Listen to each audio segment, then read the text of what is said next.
Okay, सो अब हम पढ़ने वाले हाइपरबोला के बारे में। हाइपरबोला की इक्वेशन कैसी दिखती है? X square upon a square minus y square upon b square बराबर 1। एसेंट्रिसिटी क्या होती है इसकी? बस यही याद रखनी है मेन चीज़ें, ठीक है। दिखता कैसा है बता देता हूँ फटाफट से एक बार। ऐसा कुछ दिखता है ये,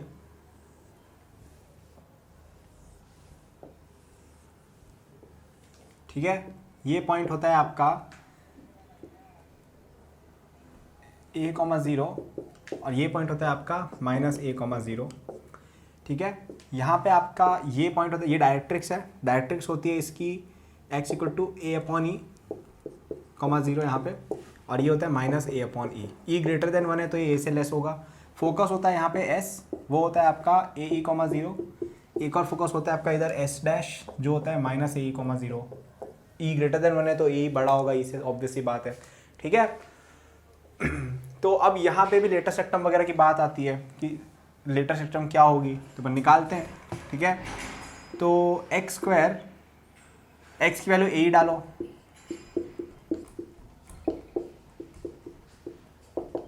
ठीक है। तो वाई कितना आएगा आपके पास? मेरे हिसाब से वही आ जाएगा जो आपका है, ई स्क्वायर -1 करेंगे, B square upon a square बचेगा, बी हो जाएगा तो बी स्क्वायर अपॉन ए आएगा। तो यहाँ पे आप लेटर सेक्टम का खींचते हो तो ये होता है आपका b square upon a, a b square upon a, और ये होता है आपका -ae upon b square upon a, ठीक है। तो लेटर सेक्टम कितनी हो जाएगी इसकी? 2b स्क्वायर अपॉन ए, वही फॉर्मूला जो एलिप्स में था, ठीक है। अब इसमें 2-3 और चीज़ें होती हैं। एक होता है इसका ट्रांसवर्स एक्सिस, एक होता है कॉन्जुगेट एक्सिस, ठीक है। तो ये जो डिस्टेंस है a से a, इसको कहते हैं कॉन्जुगेट ट्रांसवर्स एक्सिस, ठीक है। ये होता है ट्रांसवर्स एक्सिस। और यहाँ पे आप -b से +b का अगर आप लेते हो, ठीक है, या -b और यहाँ +b, इसको कहा जाता है कॉन्जुगेट एक्सिस, ठीक है। ये कुछ चीज़ें जो आप याद रख सकते हो। इसके अलावा और चीज़ें होती हैं, ठीक है। इसके अलावा आपका एक और होता है, क्या बताऊँ मैं तुम्हें, कॉन्जुगेट हाइपरबोला एक होता है, ठीक है। X square upon a square minus y square upon b square, जैसे तुम्हारा है पैराबोला है, तो इसमें अगर अपन माइनस साइन उल्टे कर दें, ये होता है इसका कॉन्जुगेट हाइपरबोला, ठीक है। अगर तुम्हारा हाइपरबोला ऐसा दिख रहा है तो ये वाला ऐसा दिखेगा, ठीक है। तो ये चीज़ आप याद रख सकते हो, ठीक है। जैसे ये a, 0 था तो यहाँ पे अब आपका जो भी है b, 0 जो भी वो आ जाएगा, ठीक है। तो इस तरह की छोटी मोटी चीज़ें होती रहती हैं, ठीक है। तो यहाँ पे फिर +b -b अपॉन ई +b अपॉन ई, इस तरह की चीज़ें फिर होंगी, ठीक है। अब ये तो हुई 1-2 बातें। अब 2-3 और चीज़ें मैं बता देता हूँ कि हाइपरबोला जो होता है ना, उसमें क्या होता है कि आप इस तरह की एक लाइन एग्जिस्ट करती है जो इसको कभी टच नहीं करने वाली है, ठीक है। जैसे ये तुम्हारा हाइपरबोला है ना, ठीक है, ये इस तरह का कुछ रहेगा, जैसे ये ऐसे जा रहा है ना, तो आप एक ऐसी लाइन खींच सकते हो जो कभी इसको टच नहीं करने वाली है, ठीक है। तो इस लाइन को कहते हैं एसिम्प्टोट, ठीक है। वो एक पर्टिकुलर एंगल होता है जिस पे अगर आप खींचोगे ना तो इन्फिनिटी पे जाकर भी कभी ये लाइनें नहीं मिलने वाली है। तो अगर जैसे मान लो कि इस लाइन की इक्वेशन है y = mx, ठीक है, तो अगर हम इसको इस इक्वेशन में डालें तो कभी सेटिस्फाई नहीं होनी चाहिए, यदि इसमें अपन डालें, ठीक है। एसिम्प्टोट क्या होता है समझ गए कि यार ये जैसे तुम्हारा हाइपरबोला है तो एक ऐसी लाइन जो इसको कभी मिलने नहीं वाली, ये हमेशा एग्जिस्ट करती है due to property of hyperbola. तो तुम ऐसा कर सकते हो कि हाइपरबोला जैसे है ना, तुम उसको एक इसमें कन्फाइन कर सकते हो 2 लाइनों के बीच में, ठीक है। ये भी एक चीज़ होती है कि तुम्हारे पास 2 लाइन्स हैं, असिम्प्टोट्स जिनको कहते हैं, असिम्प्टोट, ठीक है। तो उनके बीच में आपका पूरा हाइपरबोला फिट हो जाता है और कभी मीट नहीं होता है। तो y = mx पर डाल के देखते हैं तो क्या आएगा, x square upon a square minus m square x square upon b square equal to 1। तो तुम्हारे पास क्या आ जाएगा इसमें, और 0,0, तो 0,0 सेटिस्फाई हो रहा है। अभी इन्फिनिटी चलो ठीक है, तो अपन m इसमें निकाल के देखते हैं। m स्क्वायर आएगा तुम्हारा कितना, x square upon a square minus 1 into b square upon x square. X की वैल्यू अगर इन्फाइनाइट हो जाएगी तो इसको अपन ऐसे लिख सकते हैं, b square upon a square -1 minus b square upon x square. X की वैल्यू अगर इन्फाइनाइट हो जाएगी तो ये टर्म 0 हो जाएगा। तो अपन कह सकते हैं कि x = y = +- b अपॉन ए एक्स जो है वो एसिम्प्टोट्स होंगे इस हाइपरबोला के। मतलब इस लाइन की इक्वेशन है y = b अपॉन ए एक्स, और इस लाइन की इक्वेशन है y = -b अपॉन ए एक्स, ठीक है। ये होता है एसिम्प्टोट्स, ठीक है। अब तुम सेम चीज़ कॉन्जुगेट वगैरह के लिए भी कर सकते हो, ठीक है। अब देखो ये कॉन्जुगेट वॉन्जुगेट के बारे में बहुत ज़्यादा सोचना नहीं है कि इसमें क्या होगा इसमें क्या होगा, क्योंकि देखो जो मेनली क्वेश्चन है, देखो 99% बच्चे जो होते हैं ना ये क्वेश्चन नहीं कर पाते हैं नॉर्मल पैराबोला कि, ये सब भूल जाते हैं, ये भूल जाते हैं कि एसेंट्रिसिटी का फॉर्मूला क्या होता है, यही भूल जाते हैं कुछ लोग तो, ठीक है, या ये भूल जाते हैं कि फोकस कहाँ होता है, डायरेक्ट्रिक्स कहाँ होती है, तो ये सब चीज़ें याद नहीं रहेंगी, उससे नुकसान ज़्यादा है। कॉन्जुगेट वॉन्जुगेट चलो ठीक है होता रहता है। अब यहाँ थोड़ा क्लटर कम करते हैं पहले, फिर मैं तुम्हें आगे की चीज़ बताता हूँ, ठीक है। तुम्हें कुछ समझ में नहीं आ चिंता, मैं लास्ट में समराइज करूँगा मैं सब। जैसे ये तुम्हारा हाइपरबोला है, तो ये जो सर्कल होता है इसमें ऑक्सिलरी सर्कल ये होता है, ठीक है। इसमें भी अपन a cos थीटा कॉमा, इसमें अपन जो पॉइंट अज्यूम करते हैं वो होता है a sec theta comma b tan theta, ठीक है।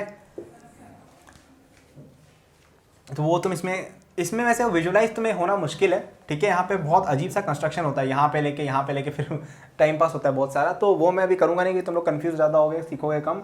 बट तुम ये याद रख सकते हो कि ऑक्सिलरी सर्कल ऐसा दिखता है इसका, ठीक है, x² + y² = a² इक्वेशन हो जाएगी। और इसमें पॉइंट अज्यूम होता है a sec थीटा ये, ठीक है, sec SEC 1/cos थीटा जो होता है, tan theta sin theta upon cos theta वाला। तो एक sec theta comma 20 tan theta यहाँ डालोगे भी तो sec² थीटा = 1 + tan² थीटा 1 लगाओगे तो यही सही सॉल्व हो जाएगा। तो ये पॉइंट अज्यूम किया जाता है उस पर अपना कॉन्जुगेट, ठीक है। अब एक बात करते हैं अपन, मतलब ये पैरामीट्रिक इक्वेशन है। अब हम बात करते हैं इसमें रेक्टेंगुलर हाइपरबोला की, ठीक है। तो अगर तुम्हारा a और b सेम हो जाता है ना, a और b अगर बराबर हो जाता है तो x² - y² = a² इक्वेशन बन जाती है, तो उसको कहा जाता है रेक्टेंगुलर हाइपरबोला, ठीक है। तो ऐसा हो जाता है, इसकी जो वो होती है ना आपकी एसिम्पटोट्स, वो भी x = +- y हो जाती है। और इसको रेक्टेंगुलर क्यों कहा जाता है, क्योंकि आप देखो तो रेक्टेंगल के अंदर ऐसे फिट हो रहा है, ऐसा कुछ बोल सकते हो, ठीक है। एक स्पेशल टाइप का रेक्टेंगुलर हाइपरबोला आता है जिसको कहते हैं xy = c। अब ये जेई के सिलेबस में ऐसा सच नहीं है, लेकिन ये बहुत ज़्यादा काम आता है, तो मैं बता देता हूँ। तो ये कुछ ऐसा दिखता है, ये तुमने बहुत जगह देखा होगा, ये बॉयल्स लॉ में भी आता है केमिस्ट्री में। तो इस तरह की चीज़ें आप कर सकते हो। इसकी एसिम्पटोट्स x = 0 y = 0 होती हैं, ठीक है। मेजर एक्सिस माइनर एक्सिस जो भी तुम निकाल सकते हो। ये कितना होगा तुम्हारा, जैसे ये c, c होगा, ये -c, -c होगा, ठीक है। फोकस निकाल सकते हो। एसेंट्रिसिटी इसकी जहाँ तक मुझे लगता है 1√2 थी शायद, ठीक है। जो भी है तुम निकाल के कैलकुलेट कर सकते हो कि भाई ऐसा भी होता है, ठीक है।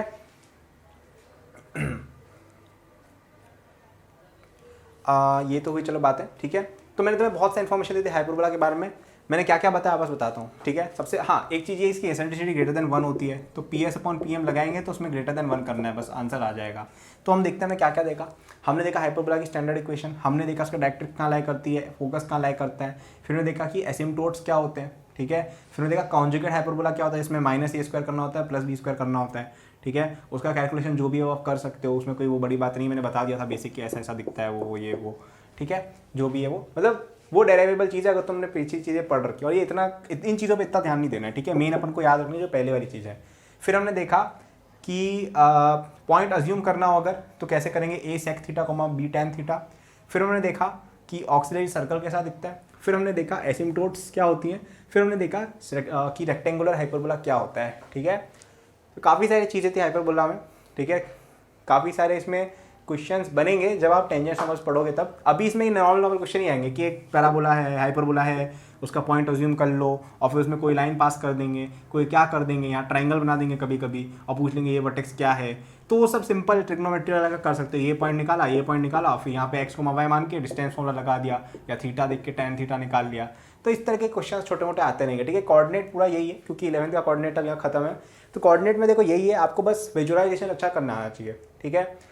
आपको क्या करना है इसमें, देखो बेसिकली फॉर्मूले आपको लगता है बहुत ज़्यादा क्योंकि आप जबरदस्ती चीज़ों को कॉम्प्लिकेट कर रहे हो। बाकी अगर आप देखा जाए तो इसमें फॉर्मूले कितने कम थे, इस पूरे चैप्टर में मेरे हिसाब से 10-12 फॉर्मूले ही हैं अगर ढंग से सोचो तो, क्योंकि एसेंट्रिसिटी का फॉर्मूला तो कॉपी हो रहा है, बस प्लस माइनस चेंज हो रहे हैं, ठीक है। और ये इतने ऑब्वियस चीज़ है ना, x²/y² जो भी है, तो ये इतनी ऑब्वियस चीज़ है कि इनमें आपको कोई मतलब इनमें कुछ याद करने का है नहीं, मतलब अपने आप याद हो जाती हैं। तो ट्रिग्नोमेट्री में या कोऑर्डिनेट जो भी क्वेश्चन आएंगे क्या, आपको कुछ कंडीशन दे रखी होगी, कोई एक चीज़ स्ट्रक्चर दे रखा होगा, जैसे एलिप्स दे रखा होगा, ठीक है। पहली चीज़ दे रखा होगा कौन सा फिगर है, तो जैसे ही आपको बताया जाए तो उसकी इक्वेशन पहली बार लिख लो पेपर पे कि इसकी इक्वेशन ये होती है, ठीक है। अब देखना कि वो किस तरह का एलिप्स है, हो सकता है b² / a² वाला हो, ठीक है। जो भी है देख लेना। क्वेश्चन रीड अच्छे से करना है। कोऑर्डिनेट में कई बार घुमाते हैं, कभी x की जगह y दे देते हैं, कभी नीचे, कभी प्लस की जगह माइनस कर देते हैं, कभी ऐसे लिखेंगे माइनस x करके ऐसे लिखेंगे, उससे तुम कंफ्यूज हो जाओगे, तो भूल जाओगे कि यार ये एलिप्स था, हाइपरबोला था कि कॉन्जुगेट था कि क्या था।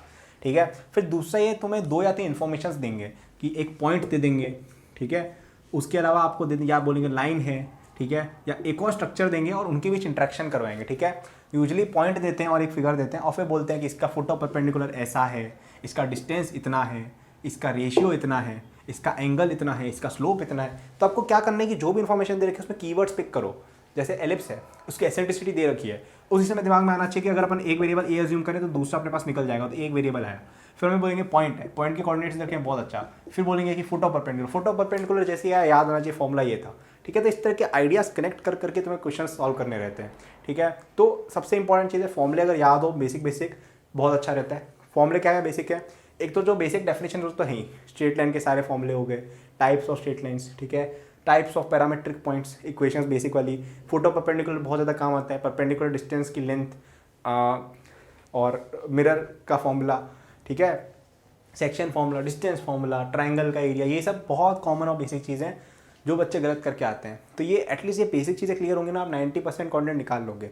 और एक चीज़ यहाँ बच्चे फंसते हैं, एक और बच्चे फंसते हैं कैलकुलेशन में, क्योंकि जैसे ही 2-3 वेरिएबल हो जाते हैं ना बच्चे फंस जाते हैं कि कैलकुलेशन ही नहीं हो रही है।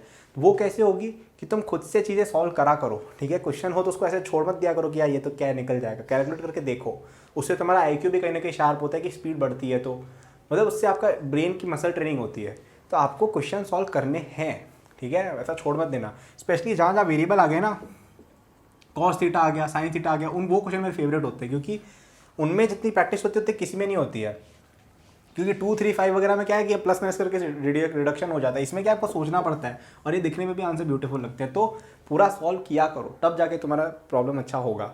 ठीक है, इसके अलावा मैं एक चीज़ और बता देता हूँ कॉनिक्स के बारे में कि आपके पास जैसे कोई पॉइंट है, जैसे कोई कॉनिक है, ठीक है, एस जैसे कॉनिक है, ठीक है, और यहाँ पे कोई पॉइंट पी है, तो आपको ये देखना है कि ये पॉइंट इसके अंदर है, बाहर इसके ऊपर है, तो क्या करना है, S1 निकाल लो।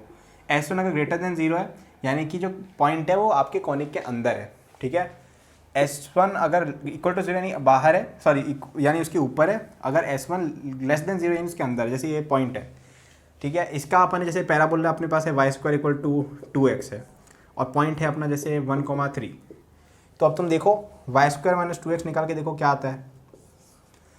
y² - 2x निकाला तो क्या आएगा, पॉजिटिव आ रहा है, यानी कि पॉइंट बाहर है। ठीक है, जो तुम वेरीफाई भी कर सकते हो, क्योंकि 1,3 यहाँ कहीं होगा, ये तो काफ़ी छोटा सा पैराबोला है। ठीक है, एलिप्स के केस में भी सेम होता है, सर्कल के केस में सेम होता है, हाइपरबोला में थोड़ा कॉम्प्लिकेशन हो जाता है। जैसे ये अगर अपन 1,0 माने और इसको -1,0 माने, और इस हाइपरबोला की इक्वेशन अपन मान लेते हैं जैसे x² upon a² minus y² upon b² equal to 1, जैसे ये अपन मान लेते हैं। ठीक है, तो अब अगर जैसे अपन पॉइंट देखें 10,0, ठीक है, तो अगर तुम इसको ऐसे लिखो तो 10,0 में पॉजिटिव आ रहा है, लेकिन 10,0 अंदर है। ठीक है, तो इसमें अंदर बार का डेफिनेशन चेंज हो जाता है। ठीक है, तो अगर आपका हाइपरबोला के केस में अंदर वाला सेक्शन ये माना जाता है। ठीक है, हाइपरबोला के केस में अंदर वाला सेक्शन ये माना जाता है अकॉर्डिंग टू दिस फॉर्मूला। ठीक है, क्योंकि आप बाहर का पॉइंट जैसे इन्फिनिटी को डालोगे तो इन्फिनिटी में तो ये पॉजिटिव ही आएगा। ठीक है, तो पॉजिटिव अगर आएगा तो आपका कहीं ना कहीं गड़बड़ हो जाएगा। ठीक है, तो अपन को ये ध्यान रखना है कि हाइपरबोला के केस में ये चीज़ पूरी तरह से स्ट्रिक्टली वैलिड नहीं है। ठीक है, वो डिपेंड करता है, जैसे यहाँ 4 होता, यहाँ 1 होता तो बात अलग हो जाती, क्योंकि यहाँ पे फिर मतलब थोड़ा देखना पड़ता है। ठीक है, हाइपरबोला के केस में, बट मैं ये कहूँगा कि हाइपरबोला इनसाइड का मतलब ये होता है, बट एक बार डायग्राम बना के भी चेक कर लिया करो। ठीक है, मोस्टली कुछ होगा नहीं, बट इनसाइड ये होता है हाइपरबोला का। ठीक है, तो ये जस्ट एक बात थी जो रह गई थी। एस के अंदर वैल्यू डाल दो पॉइंट की, मतलब जो भी फॉर्मूला है उसके अंदर x² y² वाले टर्म्स को पॉजिटिव रखो और इधर डाल दो। ठीक है, बाकी जैसे यहाँ पे y² था, अब यहाँ पे x² होता तो अपन x² को पॉजिटिव बना के जो भी था वो लिखते। ठीक है, और फिर अपन वैल्यू डाल के देख सकते हैं। ठीक है, ये मैंने तुम्हें पहले भी बताया था स्ट्रेट लाइन के अंदर कि s = 0 क्या होता है, S1 क्या होता है, T1 क्या होता है, तो देख सकते हो। ठीक है, कोऑर्डिनेट इंपॉर्टेंट सेक्शन है, काफ़ी क्वेश्चन बनते हैं, कैलकुलेशन इंटेंसिव है लेकिन ईजी टॉपिक है, अगर कैलकुलेशन फास्ट है, फॉर्मूले याद है। हाँ, एक चीज़ जो मैंने तुम्हें बताई नहीं थी, मैंने कॉन्जुगेट हाइपरबोला के अंदर जो बताया था ना, तो जैसे अपना normal hyperbola x² upon a² minus y² upon b² equal to 1 है।